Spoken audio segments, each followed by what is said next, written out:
নমস্কার বন্ধুরা, সীমাস kitchen cooking চ্যানেলে সকল বন্ধুকে স্বাগত। আজ আমি সকলের সাথে শেয়ার করব খুব সহজে আর খুব কম সময়ের মধ্যে মাত্র 10 মিনিটে তৈরি করা যাবে এমনই একটি সহজ চিকেন স্টার্টার রেসিপি। আমাদের আজকের রেসিপি বাটার গার্লিক চিকেন।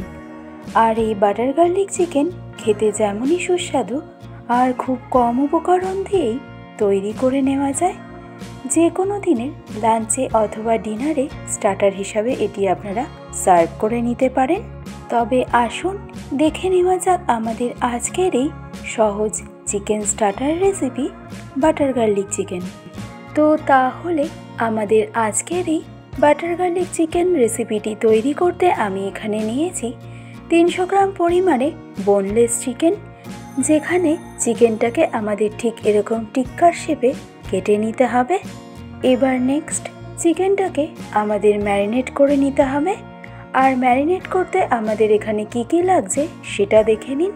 তো সবার প্রথমে আমি এখানে অ্যাড করলাম স্বাদ অনুসারে নুন, সাথে ঝালের জন্য অ্যাড করছি 1 চা চামচ পরিমাণে ফ্রেশ ব্ল্যাক পেপার পাউডার। আর ফ্লেভারের জন্য অ্যাড করব অরিগ্যানো। এটা আপনারা যে কোনো সুপার শপ থেকেই কিন্তু পেয়ে যাবেন। তো ফ্লেভারের জন্য আমি এখানে 1/2 চা চামচ পরিমাণে অরিগ্যানো অ্যাড করলাম। আর সবশেষে অ্যাড করব 1 চা চামচ পরিমাণে হোয়াইট ভিনিগার।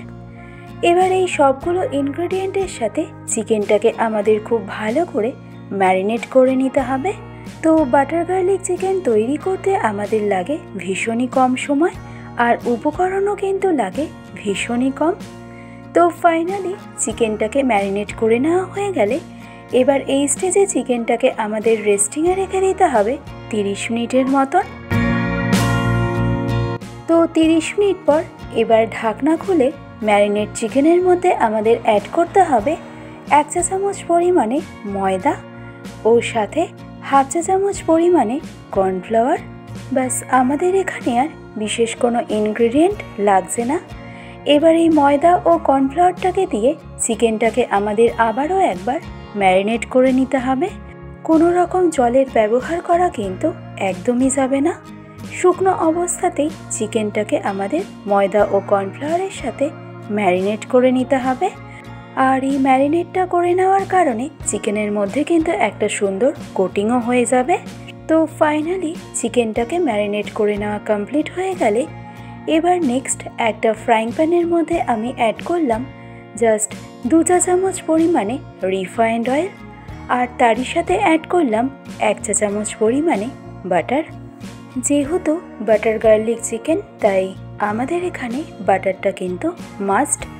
তো বাটার খুব ভালো করে মেল্ট হয়ে যাওয়ার পর তেল আর বাটার ভালো করে গরম হয়ে গেলে এবার যে চিকেনটাকে আমরা ম্যারিনেট করেছিলাম সেই চিকেনটাকে একে একে দিয়ে দিন এই তেল আর বাটারের মধ্যে। তো আশা করছি এতক্ষণ পর্যন্ত রেসিপিটি বুঝতে আপনাদের কোথাও কোনো রকম সমস্যা হয়নি। তো আমাদের এখানে চিকেনটাকে অবশ্যই দিতে হবে ফ্রাইং প্যানের স্পেস অনুযায়ী। একসাথে অনেক বেশি চিকেন কিন্তু দিয়ে দেওয়া যাবে না। তো কড়াইয়ের স্পেস অনুযায়ী চিকেনের টুকরোগুলোকে দিয়ে দেওয়ার পর এবার লো টু মিডিয়াম ফ্লেমে চিকেনটাকে আমাদের গ্রিল করে নিতে হবে। লো টু মিডিয়াম ফ্লেমে চিকেনটাকে গ্রিল করে নেওয়ার একটাই কারণ, এতে চিকেনটা যেমন পারফেক্ট কুক হবে তেমন চিকেনটাও কিন্তু জুসি থাকবে।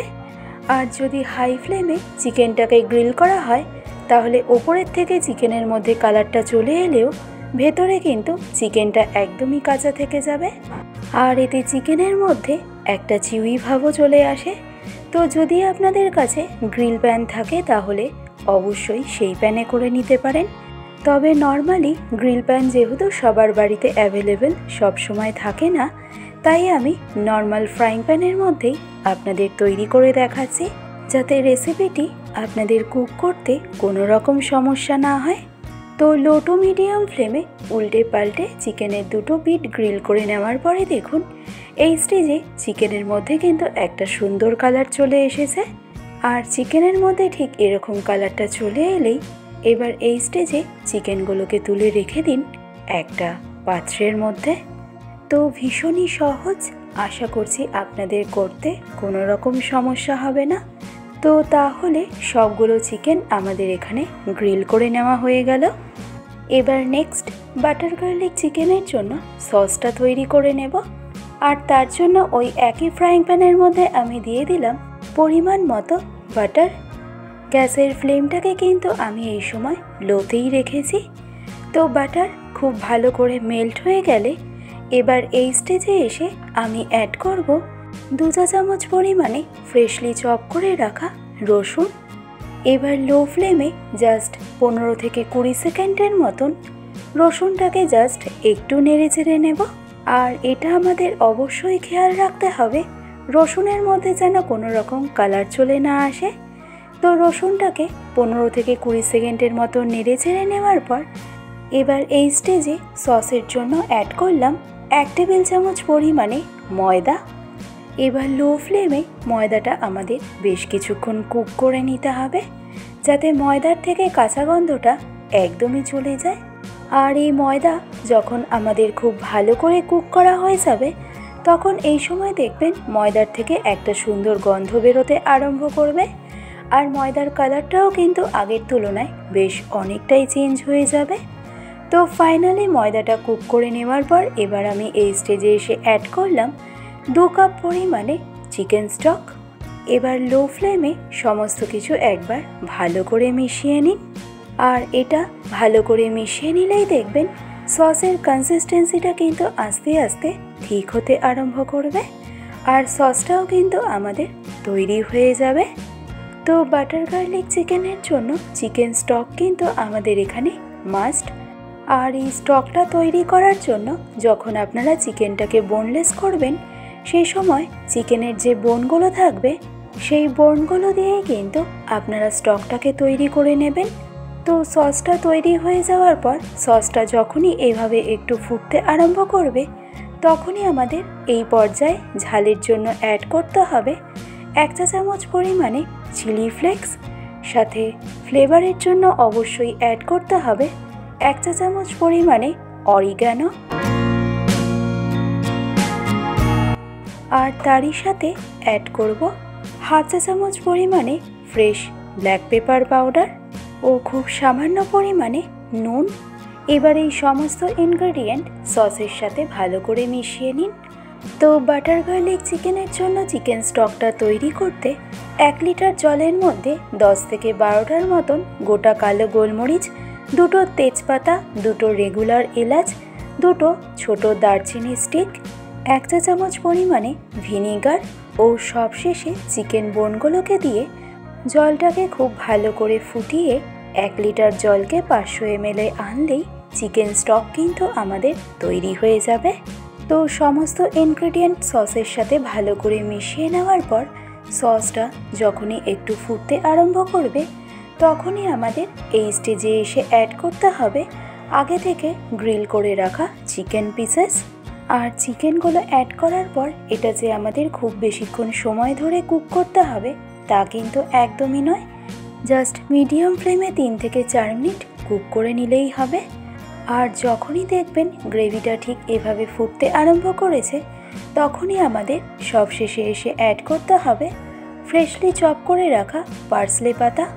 তবে হাতের কাছে পার্সলে পাতা না থাকলে তবে সেক্ষেত্রে আপনারা ধনেপাতাও ব্যবহার করতে পারেন। এবার ফাইনালি পার্সলে পাতাটাকে চিকেনের সাথে ভালো করে মিশিয়ে নিলেই আমাদের বাটার গার্লিক চিকেন কিন্তু একদম রেডি। তো আশা করছি আমার আজকের এই সম্পূর্ণ রেসিপিটি বুঝতে আপনাদের কোথাও কোনো রকম সমস্যা হয়নি। ভালো লাগলে রেসিপিটি অবশ্যই এইভাবে ট্রাই করে দেখুন। আশা করছি আপনাদের সকলের ভীষণই ভালো লাগবে। আজকের ভিডিওটি তবে আমি এখানেই শেষ করছি। আবার চলে আসব অন্য কোনো দিন অন্য কোনো এক রেসিপির আপডেট নিয়ে। ভালো থাকবেন, সুস্থ থাকবেন। ধন্যবাদ।